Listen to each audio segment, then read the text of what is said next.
lying on your stomach is prohibited. Some say it is haram. Some say prohibited and haram is the same. Some say it's prohibited. Some say it is makruh. And some say it is halal. Why? All depending on the authenticity of the hadith where the Prophet ﷺ came. My question is, what is the authentic sunnah to sleep? Because a few days ago, to be honest, a few months ago, I sleep in the masjid, and then the people in the masjid noticed that I sleep on my left side, and then they say this is the way how shaitan sleeps. Is this true? Jazakumullah khair. Wa jazakum. What the people say to you is totally baseless, and unfortunately, when people don't have knowledge, they speak out of their own whims and desires. And the dangerous thing is when they relate this to the religion of Allah. So they are making something that is halal haram, and they are innovating in the religion of Allah.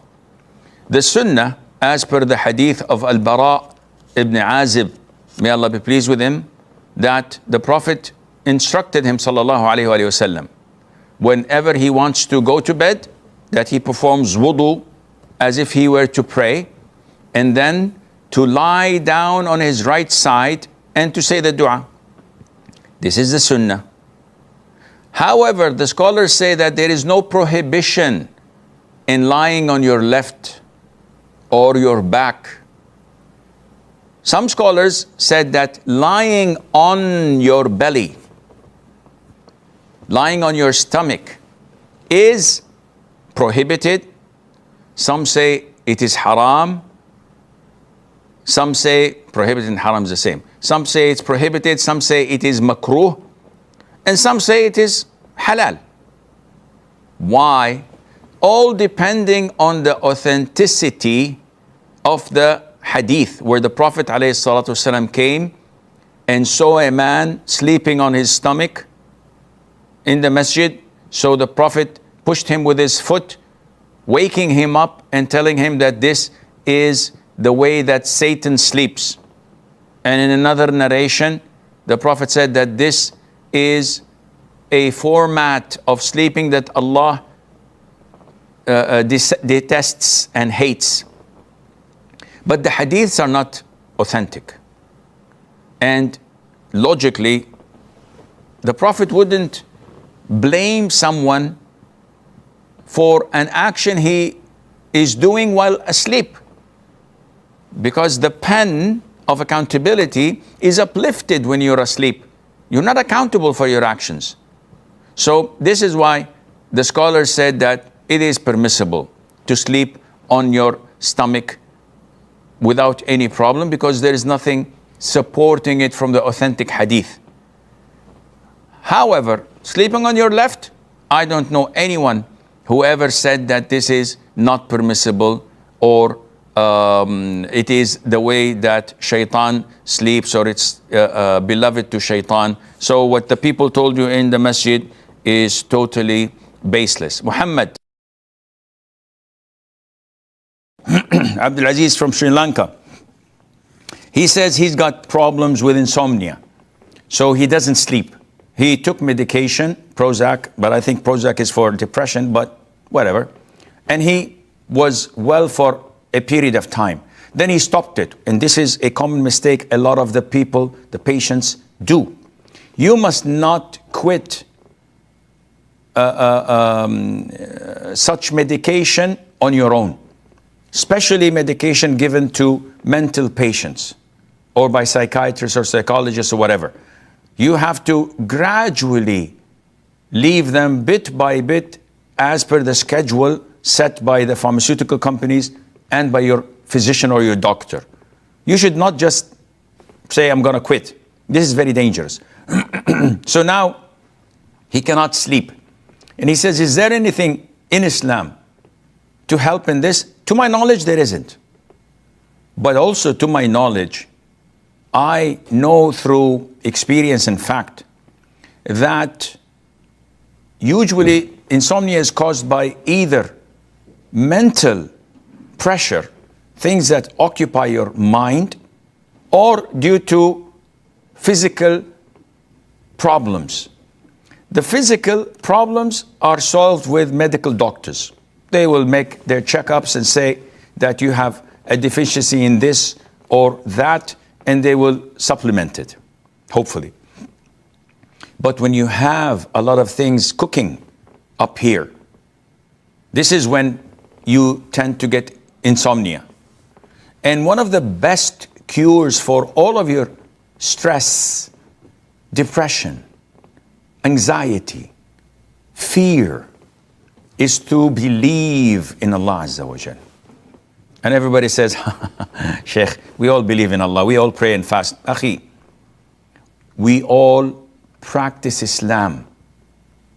And I always ask my patients that come to me in counseling sessions, and I'm shocked by the answer, because 1 out of every 30 managed to successfully answer it.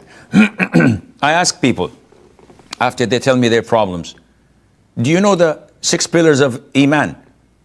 Yeah, of course, Sheikh. The kalima, prayer, fasting, hajj, zakat. I said, these are 5. I said, I don't know. These are 5 pillars of Islam. I'm talking about the 6 pillars of Iman.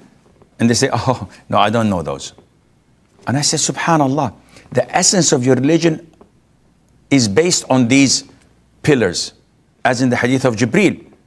So you know the 5 pillars of Islam, which generally speaking, everybody knows it and shares it.